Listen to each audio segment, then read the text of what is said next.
Richard sadly took over the maintenance trains.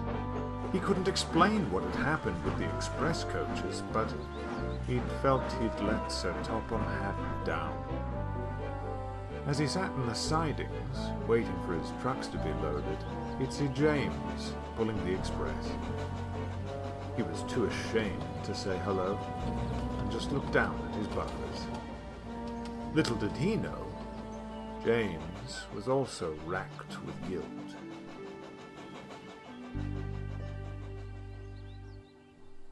"It's preposterous!" fumed Gordon. He had just returned from the works and heard what had happened. How could Sir Topham Hatt ever think that a clumsy engine like him could ever take the express? "It wasn't Richard's fault, Gordon," Henry replied calmly. "Pah!" Gordon sniffed. "He doesn't even know how it happened. My brand new express coaches, too. Nothing but carelessness, if you ask me." James didn't say a word. "You're being awfully quiet," Henry observed.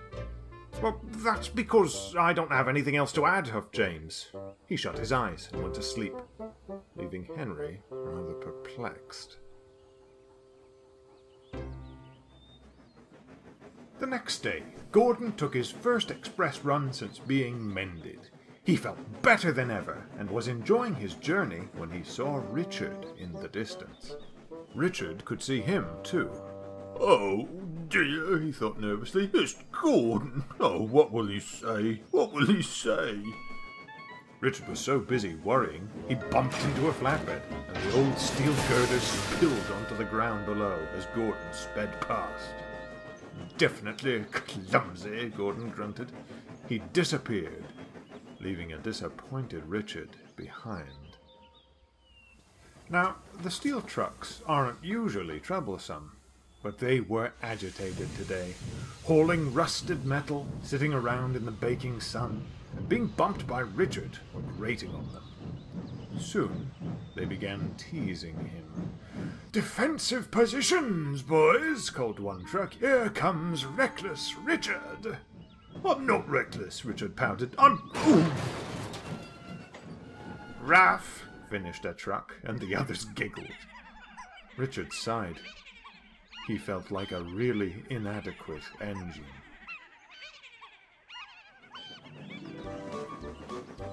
The next morning, Richard was taking a fresh train of scrap metal down the main line. The trucks, annoyed with being woken up, started plotting their mischief. Richard moseyed along with his heavy load. "What a bore," whispered a truck. "We'll rust before we get there." "So," said another one, "let's help him along." The trucks tittered quietly to themselves, but Richard didn't notice. He was too busy focusing on being careful.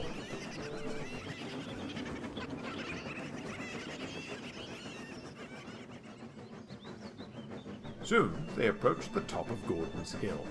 "Now!" called the trucks. They charged into Richard, sending the train careening down the hill. "Ooh!" cried Richard as the trucks chuckled in delight. He reached the bottom of the hill and rocketed through Edward Station. "What fun!" giggled a truck. "All right, reckless Richard, you can slow us down now." "I can't!" Richard called over his screeching brakes. "You're too heavy!"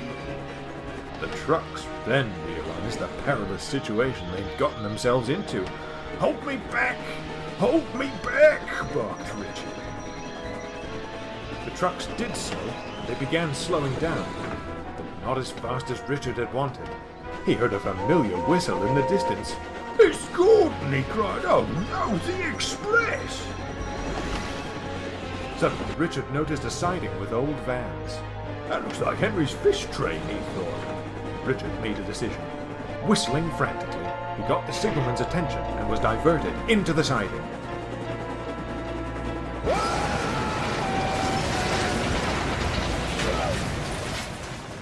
They had been just in time. Gordon thundered by, aghast at what he'd seen. Richard lay near the siding, feeling sore and sad. "Oh dear," he sighed, "I've done it now. I really am reckless Richard." Just then Henry arrived. Richard, he cried, what happened? Richard was most surprised. "Henry? I thought I crashed into you." Evidently not, replied Henry, confused. "This is the Flipper, isn't it?" Kipper, Henry corrected, and it was at one point. These vans are too old for mainline work now. We just needed to get them out of the way. He paused. You weren't trying to crash into the Kipper, were you, Richard? "Yes," said Richard. "Well, no, I figured that you'd forgive me for crashing into you sooner than Gordon would." Henry laughed, and Richard followed suit. Soon, James arrived with the breakdown gang, and Sir Topham Hatt. "Dear me, Richard," he sighed, "I don't know what to say. It seems to be one mess after another with you." "I'm sorry, sir," he sighed. "I'd help clean up the mess. Well, if I could, sir, but, I'm off the rails right now, sir." Richard was only trying to prevent a worse accident, sir, Henry interjected. "I'm not sure about that, Henry," Sir Topham Hatt replied sternly, "given his track record." Actually, sir, well, it's my track record. Everyone stopped and looked at James. He explained about the cranes, the express coaches, and his trick. Richard's been splendid with the express, sir, sighed James. I don't deserve it. "You certainly don't," replied Sir Topham Hatt. "I'd have thought you'd have known better than to pull stunts like this, James. Clearly a lesson still needs to be learned. You will stay on the maintenance trains until you can be trusted." James gulped and started to clear away the mess. "And as for you," Richard prepared for the worst. "It's off to the works with you. We can't have our newest express engine out of commission so soon." Richard beamed, and Henry whistled in delight. It had been some time since Richard had gone to be repaired. The other engines were beginning to worry. Even Gordon, though he didn't want to admit it. But one night, as the engines were getting settled into their shed, "Here he comes!" The yard was filled with cheers and whistles as Richard came backing into the sheds. "Welcome home," smiled Henry. "We're certainly glad to see you." "Indeed we are," beamed Gordon.